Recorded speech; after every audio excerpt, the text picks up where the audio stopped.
Negócio casado é fechado no São Paulo. Que história é essa, Gabriel? Vamos falar sobre isso, vamos falar muito também sobre a grande vitória do São Paulo ontem pra cima do Vitória e várias outras notícias do Tricolor, belezinha? Tranquilão, parceiro? Então vamos embora para as notícias do São Paulo. O Tricolor venceu ontem 2-0, um jogo obrigatório, né, cara? Com todo o respeito do mundo ao time do Vitória. O São Paulo não podia, não tinha... Como eu posso falar? Não tinha o direito de perder pontos aí pro time do Vitória, levando em consideração vários aspectos, né, cara? Levando em consideração que o Vitória é um time que tá brigando para não cair, levando em consideração que o São Paulo já perdeu muitos pontos bobos no Campeonato Brasileiro, né? Mirassol, Vasco, o Sport, né, cara? Perdemos muitos pontos bobos aí da competição e o São Paulo não tinha o direito, né, de perder mais pontos para time aí que tá brigando para não cair, que no caso é o Vitória, né? Então o São Paulo fez o seu dever de casa ontem, 2-0, aí São Paulo ganhou 2-0, né, cara? 2-0 São Paulo ali, coisa linda. Aí beleza, né? Vai começar o jogo do Fortaleza com o Botafogo. E quando o São Paulo ganha do Vitória, a gente passa o Botafogo. Né? O Botafogo tinha jogo a menos ainda, é verdade, mas se o Botafogo empatasse ou perdesse, o São Paulo, pelo menos nessa rodada, ia ficar na frente do Botafogo. Se botava em sétimo, em sexto, eu acho, não tô maluco, né? Aí beleza, né? Pô, torcer pro Fortaleza ganhar, né? Ou pelo menos um empatezinho. Fim de jogo, rapaz, 5-0 Botafogo. 5-0 Botafogo, né? Lá no Castelão. Vou te contar um negócio, né, cara? Fortaleza também que foi mais um time aí que São Paulo jogou em casa e não ganhou, né? Empatou. E quando o São Paulo jogou com o Fortaleza em casa, o Fortaleza também já estava muito, muito mal. E o São Paulo não ganhou desse time ainda. Foi mais 3 pontos, mais 2 no caso, né? Porque foi empate, né? O São Paulo conseguiu um ponto naquele dia. Foi mais 2 pontos que a gente deixou escapar. Foi o jogo aí contra o Fortaleza, né? Vamos lá, rapaziada. Cara, toda hora, sempre quando eu vim gravar aqui o vídeo no dia seguinte, jogo eu esqueço da escalação. A empresa sempre eu esqueço da escalação, não gosto de maluco. Vamos lá. O São Paulo, cara, com a bola, ainda mais jogando em casa, é um time que produz muito, né, cara? Um time que cria bastante oportunidade, tá sempre levando perigo pro gol adversário. O que ontem achei um pouco estranho, né, que o São Paulo deixou um pouquinho ali a desejar, foi na pegada na marcação. Achei que o meio campo do São Paulo tava meio, né, com a marcação meio desleixada, né, tava meio frouxo ali o São Paulo na marcação, quando o Vitória tava com a bola, tava tentando atacar o time do São Paulo, né, tirando isso, aquele jogo que a gente já conhece, né, rapaz, São Paulo com poste de bola, dominando, indo pra cima, conseguindo criar situações aí de gol, né, cara, São Paulo fez várias jogadas, principalmente no segundo tempo, né? Teve mais jogadas no segundo tempo para poder ampliar o marcador. O São Paulo, né, dominando o jogo com bastante volume, né, rapaziada, fazendo triangulações, fazendo tabelas, era aquele jogo de aproximação de poste de bola que é o estilo, né, de jogo aí do Crespo. Isso aí é aquele padrão já que a gente está acostumado do São Paulo, que eu achei que foi um pouco abaixo, não foi realmente a marcação. Achei que faltou um pouquinho mais de pegada no meu campo quando o São Paulo tava aí. Sem a bola, conseguimos fazer aí 1-0 com o Bobadilha no primeiro tempo, não foi um golaço. A jogada foi linda, né, porque o gol do Bobadilha foi um gol normal, né, uma finalização ali na frente do gol, mas a jogada, meu amigo, né, participa o Ferreirinha, participa o Mike e participa o Rodriguinho, né, que é quem dá ali o último passe e assistência para o Bobadilha fazer o gol, um golaço, baita jogada, e era isso que a gente tanto pedia quando era antes do Crespo chegar, né? Pô, cara, o São Paulo é um time que tem um repertório ofensivo muito pobre, o time cria muito pouco, entendeu? É um time que só dá chuveirinho na área, né, cara? A gente não via, por exemplo, jogadas, né, cara, no time dos Belgique, como a gente viu ontem no time do Crespo, entendeu? Aquela jogada de movimentação, triangulação, tabela, era esse tipo de coisa que a gente via que faltava no São Paulo e com o Crespo, cara. Isso é muito evidente a mudança, né, cara? O time cria bastante, o time tem bastante repertório ofensivo aí e é legal ver o São Paulo jogar, né, cara? Vamos ser sérios, é muito legal ver o São Paulo jogar dessa maneira aí, porque o time cria, tem tabela, né, cara? Isso é muito bacana de ver aí o São Paulo jogar. O time jogando bem, produzindo, sendo criativo e, tipo assim, era tudo que a gente queria e que a gente não vinha tendo no São Paulo anteriormente, né, cara? E com isso aí, com o Crespo agora, a gente tem isso aí, né? No segundo tempo, cara, teve um lance perigoso do Vitória, né? Foi um cruzamento ali do Oswaldo, né? Eu acho que foi um cruzamento, não sei se ele finalizou pro gol, se foi um cruzamento, mas foi um chute cruzado do Oswaldo, né? Oswaldo em São Paulo. E foi com 1 minuto esse lance aí, quase o Vitória faz 1-1, né? Empata o jogo. Mas depois o Paulo já voltou a ter mais aposta, né? Ter mais domínio aí do jogo. A gente foi matar o jogo, cara, lá perto dos 40 do segundo tempo. Tava preocupado já porque o São Paulo, né, cara, já até aquele gol do Sabino, o São Paulo já tinha criado várias situações de gol, e tipo assim, ó, tá perdendo gol demais, tá perdendo gol demais. Como diz o Muricy Ramalho, irmão, quem não faz, leva. Entendeu? Quem não faz, leva. Essa bola na trave do André Silva, né? O Patrick no lance anterior quase fez um bonito gol no chute cruzado. O São Paulo teve chance de fazer o 2-0 bem antes, né, do gol do Sabino, e tá ficando perigoso, cara. Tem que matar o jogo, tem que matar o jogo. Entendeu? Tem que matar o jogo. E o São Paulo foi criando, não matou o jogo, até que teve o gol do Sabino, né? Cobrança de escanteio, né? Passa por todo mundo, sobra pro Ferrarese. Não sei se o Ferrarese foi cruzar ou se foi chutar, não sei, né? Mas ele chutou cruzado, né, cara? E acabou virando uma assistência para o Sabino, né? Que foi muito vaiado, inclusive, né? Na hora que apareceu o nome dele no telão do estádio, né? Ele que perdeu um dos pênaltis na eliminação para o Atlético Paranaense na quinta-feira, foi muito vaiado e meteu o gol do 2-0 para matar o jogo ali, né, cara? E dar tranquilidade aí para o São Paulo, né? Vamos lá falar sobre os jogadores, cara. O Rafael não fez nenhuma defesa no jogo, né? Então foquei, não dá pra avaliar. Alan Franco jogou bem, Sabino jogou bem e Ferrarese jogou pra um cacete, tá, cara? Os melhores jogos do Ferrarese pelo São Paulo, jogou muito, né? Que fase vive aí o Ferrarese. O Mike fez um bom jogo, começou errando ali alguns lances no primeiro tempo, acho que é nervosismo, faz parte, né? O segundo dele pelo time profissional e o primeiro começando entre os titulares, então achei que ele estava um pouquinho nervoso, mas ao decorrer que foi passando o tempo, ele foi melhorando. O segundo tempo dele foi muito bom, gostei bastante. Do outro lado, o Luiz Dias fez um jogo ok, né? Não apareceu tanto. São Paulo jogou muito pelo lado direito, né, cara? Não jogou tanto pelo lado esquerdo aí, onde é o lado do Luiz Dias, então foi um jogo ok. Não jogou mal, né? Mas também não foi tão bem assim como outros jogadores, mas foi ok o Enzo Dias. Marcos Antônio, mais um ótimo jogo. Bobadinha jogou muito, muito bem, tá, cara? Além do gol que ele marcou, que foi o primeiro, já tava fazendo um jogo muito bom, tá? Um dos melhores em campo aí, se não for o melhor, gostei muito que eu vi do Bobadinha. Rodriguinho fez um ótimo jogo, né, cara? Porra, deu assistência pro gol do Bobadilha, né? Participou daquela baita jogada do São Paulo, do gol do Bobadilha, e ele que deu o último passo, né? Então, a assistência da conta dele. Quase fez um gol no segundo tempo, né, cara? Na jogada dele no lado esquerdo, né? Que ele vai pra cima, pedala e finaliza. O goleiro defende. Ia ser um baita golaço, acabou que o goleiro acabou defendendo, né? Acabou que o goleiro acabou defendendo, é foda, né, cara? Acabou que o goleiro defendeu aí. Ia ser um baita golaço do Rodriguinho. E jogou bem, só que assim, aquele negócio que eu falo do Rodriguinho, né, cara? Ele erra muita coisa boba, né? Muita coisa boba que ele erra ainda, mas acho que é muito de maturidade, né? Ele, tipo assim, ele nunca teve uma sequência grande pelo São Paulo. Ele subiu em 2022, se não me engano, com o Ceni, e ele nunca teve uma sequência grande, né? Então falta um pouquinho de maturidade para ele. Ele faz uma jogada espetacular, depois erra um lance bobo. Entendeu? Mas sim, faz parte ao decorrer dos jogos que ele vai jogando aí, tendo sequência, com confiança, jogando bem. É óbvio que ao decorrer do tempo, a tendência é que ele melhore, como já vem melhorando muito. Entendeu? Já vem melhorando bastante. Aí, né? Já foi dos 3 no meu campo. Os 2 do ataque foram abaixo. A verdade é essa. O Ferreirinha fez um jogo bem ok, ali até ser substituído. E o André Silva, pra mim, foi o pior em campo disparado. Tá? Não gostei do jogo do André Silva aí não, tá? Com a bola, né? Ele encheu o saco da defesa, pressionou, mas com a bola ele não jogou bem. Muito pelo contrário, ele jogou mal aí. Não gostei da partida do André Silva, tá? Entrou o nosso querido Lucas Moura, né, cara? Não dá pra avaliar ali, né, por questão do desempenho, mais importante que ele voltou. E vou falar um negócio pra vocês, viu? Eu me lembro muito bem do jogo que o Lucas jogou contra o Fortaleza, que foi o 0x0 que eu até citei pra vocês anteriormente. O Lucas se machuca contra o Palmeiras, fica um tempão fora, aí ele volta a jogar contra o Fortaleza, né? Que ele fica 3 jogos ali jogando, depois, né, irmão, já parou de jogar para voltar a tratar essa lesão aí, porque ele não estava conseguindo jogar.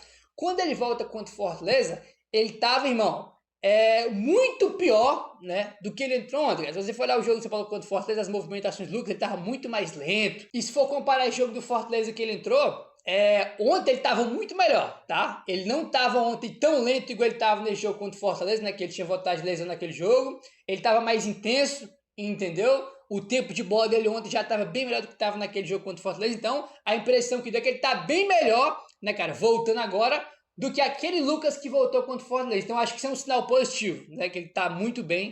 E óbvio que ritmo de jogo ele só vai pegar ao decorrer dos jogos que ele for jogar. Isso aí não tem segredo, não tem mistério, tá?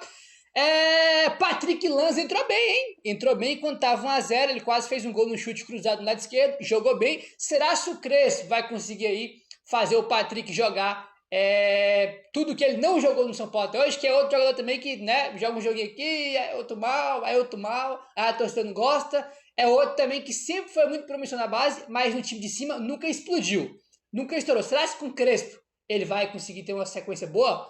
Jogar aí tudo que ele não jogou até agora no São Paulo? Chance ele vai ter, porque o Wendel tá machucado, só tem o Enzo Dias. Então chance certamente o Patrick vai ter e já entrou bem ontem. Jogou bem ontem o Patrick Lanza. Aí, cara, tem dois jogadores do São Paulo que quem acompanha meus vídeos sabe, cara, esses caras, eles não são ruins, mano. Falta maturidade para eles, experiência, falta confiança, pode faltar personalidade também, mas tem duas coisas que tem dois garotos, que esses dois garotos têm, que é o Patrick e o Rodriguinho, qualidade técnica os dois têm. Tu vê o Rodriguinho pegando com a bola, bom, a gente pode falar com o Rodriguinho, né, cara, pô, ele é afobado, pô, ele erra algumas jogadas bobas, que é verdade, mas quando ele pega na bola, tu vê o refino, a qualidade técnica que ele tem. Entendeu? E óbvio que você tem que ser trabalhado, porque se o moleque tem qualidade técnica, ele tem o principal, né? Os outros aspectos ele vai trabalhando para poder melhorar, para poder evoluir. E o Patrick Lanza eu vejo a mesma coisa, cara. Ele é um lateral que ele tem qualidade técnica, é um jogador que tem refino técnico, entendeu? Aí, né, os outros aspectos do jogo tem que trabalhar para ele conseguir explodir, para conseguir ajudar o São Paulo dentro de campo. Então, uma sequência que ele nunca teve. São dois jogadores que eu sempre falei para vocês, cara, esses dois jogadores aqui, eles têm talento, entendeu? Mas tem que trabalhar eles, que é o Patrick Lanza e o Rodriguinho. E eu não tô falando isso aqui porque eu estou jogando bem agora, não. Quem acompanha meu canal aqui, desde sempre sabe muito bem que eu já falei isso várias vezes. Cara, os dois moleques têm qualidade. Você vê quando eles pegam, irmão, na bola, você vê que qualidade técnica, refino eles têm. Né? Agora tem que aprimorar isso aí. E principalmente com o Rodriguinho, né? Que já tá jogando mais tempo com o Crespo tá evoluindo e potencializando cada vez mais o Rodriguinho.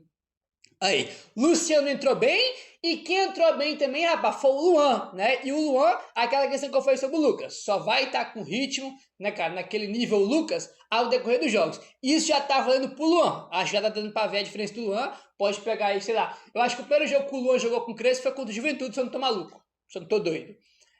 Aí entrou um pouquinho, né, de jogo com a Juventude, entrou um pouquinho outro jogo, entrou um pouquinho ontem, e você vai ver que ao decorrer dos jogos que ele vai entrando, cada vez ele tá melhor. E ontem eu achei que fisicamente também ele estava muito mais rápido, entendeu? Muito mais rápido, mais intenso, entendeu? E claramente ele já tá melhor do que nos outros jogos que ele entrou, e entrou bem demais no ano, cara. Gostei bastante aí, mais um jogador que o Crespo tá recuperando, né? Vamos lá agora para a coletiva aí do Crespo, né, rapaz? Sobre a coletiva aí do Crespo, vamos lá, ó. Abre aspas. Era um jogo difícil, a gente chegava de uma eliminação, então voltar a jogar do jeito que a gente jogou, mas eu acho que era somente emocional. Era só o emocional. Na Copa do Brasil, tentamos jogar sempre, mesmo com as dificuldades. A gente merecia mais naquele jogo, mas infelizmente não aconteceu. Então era muito mais emocional do que uma crise de jogo. O jogo estava aí. Respeitar a nossa identidade, fecha aspas para o Crespo. Esse ponto que ele fala aqui é o seguinte, ó.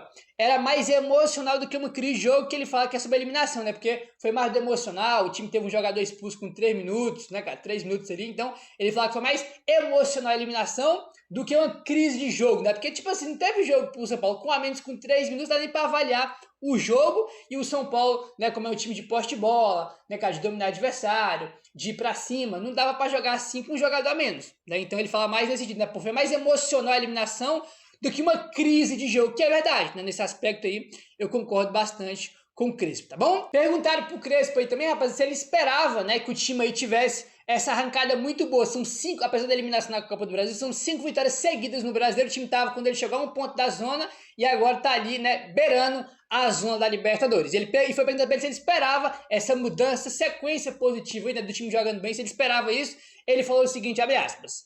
Muitas coisas boas. O emocional do time, de jogar de forma agressiva. Essa vontade de recuperar a bola.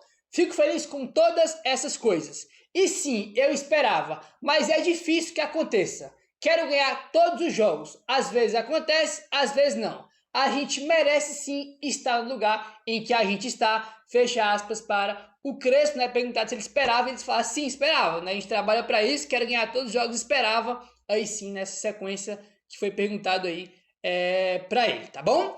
Aí uma resposta que eu achei muito bacana, muito legal, foi ele falar aí sobre a Fórmula 1, né? Ele comparar ele aí como um piloto de Fórmula 1. Olha só, na contramão aí, né, de estresse que a gente teve, né? Que a gente teve por exemplo, o Patrick Lanza fazendo a estreia dele com o Crespo, foi a estreia do Mike aí como titular no primeiro jogo dele aí pelo São Paulo, mas também, né, cara, apesar dessas boas notícias aí, que é dos garotos aí começando a jogar, foi perguntado para ele também sobre saída. O São Paulo acumulou saídas ao longo dos últimos dias. O goleiro Jandrei, né, que tá a caminho aí do Juventude, e também as propostas por Lucas Ferreira do Shakhtar, e também o PSV interessado no Henrique Carmo, né? Então foi perguntado para ele sobre a questão do Jandrei e sobre os dois garotos, Lucas Ferreira e Henrique Carmo, que tem negociações para deixar o São Paulo. Essa resposta eu achei muito boa. Abre aspas.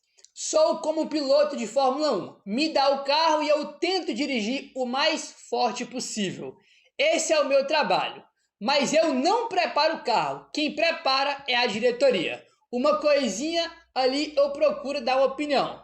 Tento fazer com que o carro ande mais forte, fecha aspas, para o Crespo, né? Então foi perguntar sobre a saída do Jandrei, sobre a saída do Lucas Ferreira, do Ricardo, né? Sobre negociações de jogadores.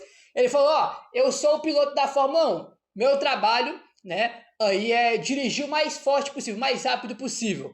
Quem prepara o carro não é ele, né? No caso, o carro é o elenco, é o time, né? Quem contrata, quem vende é a diretoria. Ele é o técnico, cara, ele é o piloto de Fórmula 1, no caso, é seu técnico, né, cara? Ele comanda tudo ali e ele que é o técnico. Mas quem prepara o carro não é ele, é a diretoria, que no caso é o elenco, ele é que contrata, que vende jogador aí e tudo mais, né? Então ele não quis citar nenhum nome específico, mas gostei bastante dessa resposta aí, porque isso aqui é uma coisa bem óbvia, né, cara? Não tem zagueiro, ele não tem culpa nenhuma, não é ele que contrata, né? Não tem lateral direito, não é culpa dele, não contrata, entendeu? Agora, vender os jogadores aí, né? O Henrique e o Lucas Ferreira, também não é culpa dele, tá? Então, gostei bastante dessa resposta que ele deu aí, tá bom? Aí sobre o Jandrei, né, cara, ele não falou sobre o Lucas Ferreira e sobre o Henrique, mas sobre o Jandrei ele falou brevemente, abre aspas. Sobre o Jandrei, depois a diretoria vai falar, mas eu falei com ele sim, mas não posso falar, é privado, fecha aspas aí para o Crespo. Você conversou com o Jandrei, mas é privado, né, assunto entre eles, não quis falar sobre isso não. Daqui a pouco a gente fala mais sobre a questão aí do Jandrei, tá? Agora, o foco total é contra o Atlético Nacional na terça-feira, jogo de ida pelas oitavas da Libertadores. Ele falou o seguinte, abre aspas. Eu sonho, mas preciso ter os pés no chão. É um sonho para todos, torcedor, para os atletas, mas a realidade é outra. Sonho é sonho, realidade é outra. Vamos tentar com todas as forças realizar um sonho, mas com os pés no chão. Fecha aspas aí para o Crespo, né, cara? E aí, tem que ir com os pés no chão, Atlético Nacional, jogar terça-feira na Colômbia, trazer um bom resultado, né? E buscar a classificação depois no Morumbi, né? Que é o jogo de volta aí, né? O segundo jogo e decisivo desse confronto, tá bom? Seguinte, ó, milagrosamente, alguém da diretoria do São Paulo apareceu para falar. A gente tá acostumado com isso, né? Porque todo mundo se esconde, né? Curiosamente, né, depois de uma vitória do São Paulo, não sei se tivesse perdido se ia aparecer, né? Porque a gente sabe muito bem como é que é os moldes aí da diretoria do São Paulo. Né? Perdeu, irmão, ninguém aparece, né? Ninguém nem sabe quem comanda o São Paulo. Os caras somem, ninguém nem vê, né? Se ganhar, eu derrubando as coisas aqui. Se ganhar, rapaz, aparece, né? Fotinho no Instagram pra lá, fotinho no Instagram pra cá, quer aparecer. E foi o que aconteceu ontem em relação ao Belmonte, né, que, pô, sei lá quando foi a última vez que ele deu entrevista, né, porque no São Paulo ninguém dá entrevista, ninguém esclarece, é tudo muito obscuro, a gente não sabe o que acontece aí no São Paulo, porque ninguém fala, tá? E o Belmonte, na zona mista, deu entrevista e falou sobre o Jandrei, confirmou aí o negócio do Jandrei com o Juventude, abre aspas.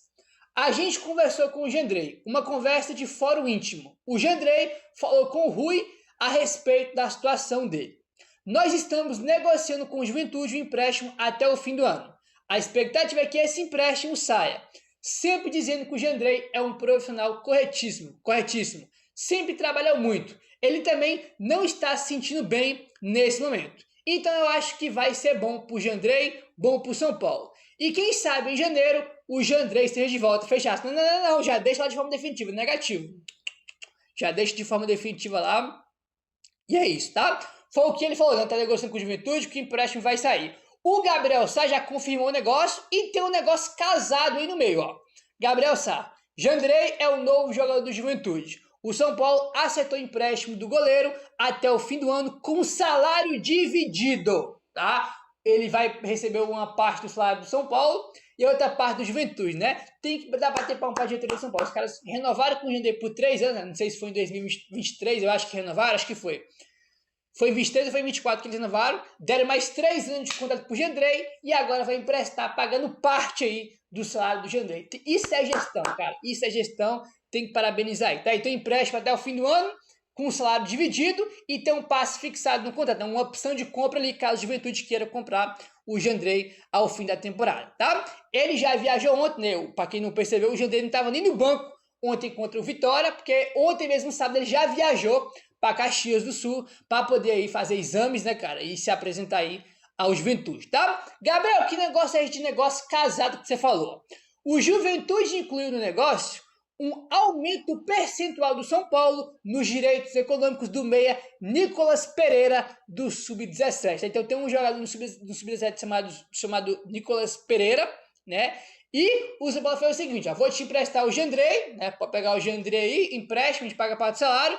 Em contrapartida, o Juventude vai dar aí, né, cara, um aumento, né, cara, vai dar mais um percentual aí pro São Paulo dos direitos econômicos do meia Nicolas Pereira, que é do Sub-17. Então, negócio casado, né? O São Paulo libera o Jandrei e o Juventude, né, libera aí mais um percentual do Nicolas Pereira, que é do Sub-17 do São Paulo. Um negócio casado aí, tá bom? Aí, tinha saído informação aí nos últimos dias sobre zagueiro, que o São Paulo estava interessado ainda no Juan Tressolz, né, que foi embora já tem algum tempinho, né, foi embora em junho ainda, no mês passado, mês retrasado do caso, né, porque também em agosto, e foi perguntado para ele sobre o Juan Tressolz. Olha só, abre aspas para o Belmonte. O Juan a gente nunca quis que fosse embora. O Juan é uma questão que o Sassuolo não queria prorrogar o empréstimo dele até o fim da temporada. Como o Juan já tinha uma lesão, a gente tinha uma preocupação de tê-lo pelo menos uma temporada inteira. Então a gente nunca deixou de ter o desejo do Juan ficar. Mas eu acho muito difícil que o Juan fique.